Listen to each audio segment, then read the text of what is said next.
भारत की खुफिया एजेंसी ने सौंपी रिपोर्ट। अमेरिका और पाकिस्तान की सीक्रेट जानकारी लगी भारत के हाथ।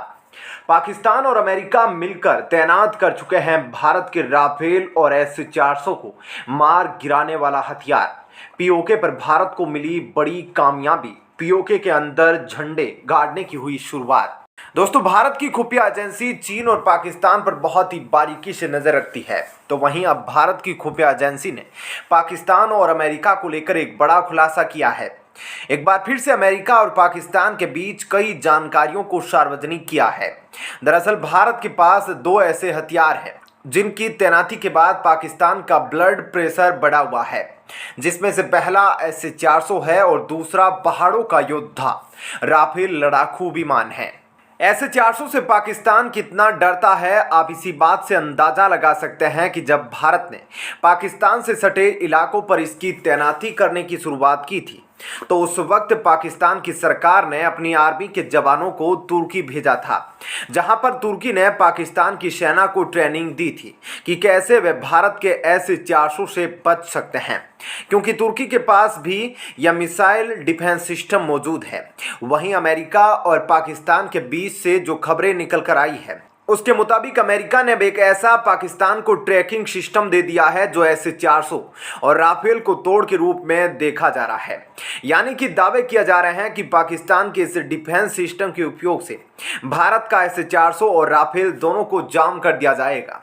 यानी कि दोनों ही पाकिस्तानी डिफेंस सिस्टम के सामने आते ही काम करना बंद कर देंगे। अब यहाँ पर सवाल यह है कि क्या अमेरिका ने हाई टेक्नोलॉजी से लेस इलेक्ट्रॉनिक वॉरफेयर सिस्टम और जैमर तकनीक से लेस कोई हथियार दिया है या फिर कोई एनर्जी वेपन दिया है? तो इसका खुलासा भारत की खुफिया विभाग ने किया है कि पाकिस्तान को अमेरिका की ओर से कौन से हथियार दिए गए हैं। दरअसल अब से कुछ महीने पहले भारत की खुफिया विभाग ने एक ऐसी रिपोर्ट तैयार की थी जिसमें बताया गया था कि अमेरिका एक खतरनाक हथियार पाकिस्तान को दे रहा है, जिसके बाद पाकिस्तान की दोहरी नीति का खुलासा हो गया था। वहीं अब खबर आई है कि अमेरिका ने जिन हथियारों को पाकिस्तान को सौंपा था अब उसकी तैनाती भी पाकिस्तान करने की शुरुआत कर दिया है।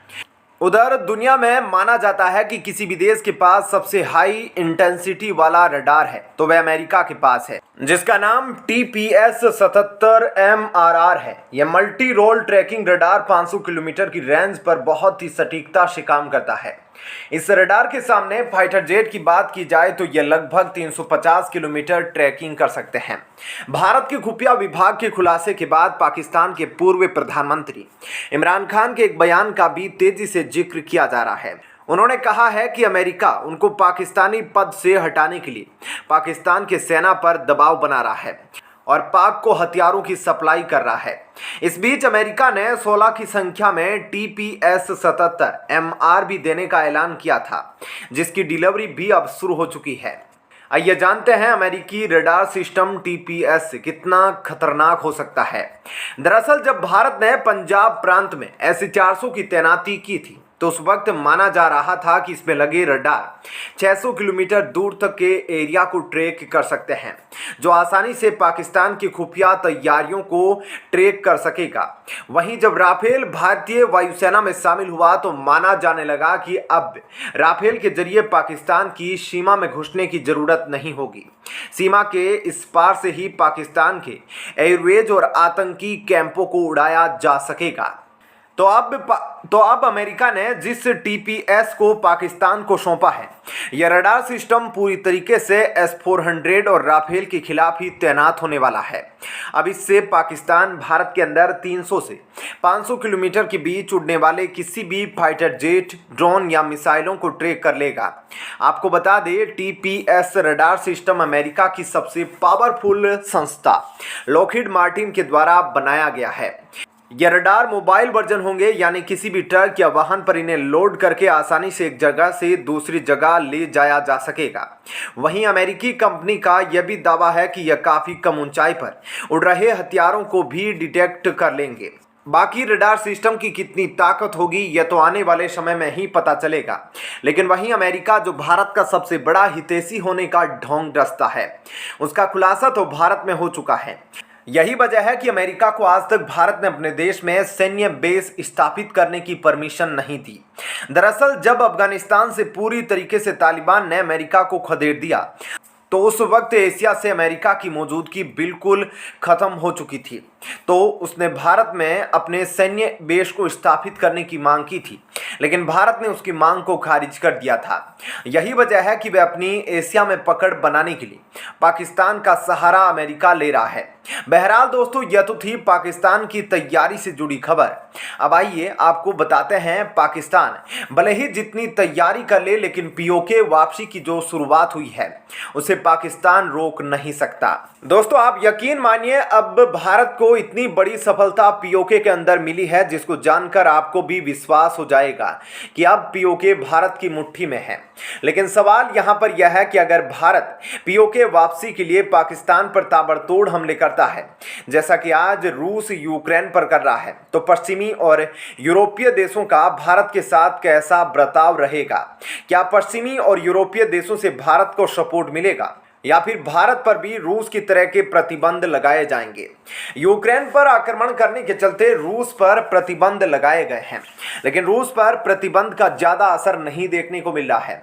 लेकिन वहीं भारत तो अभी अभी आगे बढ़ने की शुरुआत किया है। हथियारों को बनाने की शुरुआत भारत में कुछ साल पहले से ही रफ्तार पकड़ी है, नहीं तो अभी तक भारत दूसरे देशों से हथियारों का इंपोर्ट करता रहा है। वहीं अमेरिका का झुकाव पाकिस्तान की तरफ हद से ज्यादा है। दुनिया के कई ऐसे देशों की ओर से बयान आ चुके हैं कि पाकिस्तान कितना कश्मीर के मुद्दे को समझता है। जितना कश्मीर के मुद्दे को अपना समझता है उतना ही वो देश भी मानते हैं, जिनमें तुर्की और जर्मनी एक ही देश है। जर्मनी की विदेश मंत्री भी एक बार बयान दे चुकी है कि पाकिस्तान की तरफ से कश्मीर का मुद्दा खुद यूनाइटेड नेशन के अंदर उठाएगी। तो अब सवाल यहाँ पर यह है कि क्या भारत बाइकॉट के चलते कभी भी पीओके वापस नहीं ले पाएगा? तो ऐसा बिल्कुल भी नहीं है। भारत पीओके वापसी के लिए कूटनीतिक चाल कई सालों से चल रहा है, जिसका असर अब दिखने लगा है। दरअसल जब सोवियत संघ के समय जर्मनी के दो भाग हुआ करते थे, एक भाग अमेरिका के प्रभाव में था और दूसरा भाग सोवियत संघ के। अमेरिका वाले जर्मनी में इतना विकास किया गया कि सोवियत संघ के प्रभाव वाले जर्मनी के लोग खुद ही अमेरिका के प्रभाव वाले जर्मनी में शामिल हो गए और यह पूरा जर्मनी एक हो गया। अब ऐसा ही पीओके के अंदर भी शुरू हो चुका है। दरअसल अभी हाल ही में पीओके के अंदर से रिपोर्ट सामने आई, जिसका खुलासा NIA के द्वारा किया गया। इस खुलासे की पुष्टि खुद पीओके के प्रधानमंत्री ने की। पीओके के अंदर नौजवानों के बीच उच्च शिक्षा के स्तर में काफी तेजी से गिरावट दर्ज की जा रही है। यानी कि नौजवानों की शिक्षा में अवसर भी अब नहीं मिल रहे हैं कि वह उच्च शिक्षा प्राप्त कर पाए।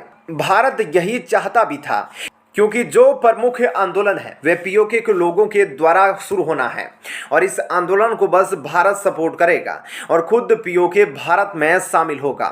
ऐसे में क्या कहना है आपका इस खबर पर? जरूर बताएं। धन्यवाद।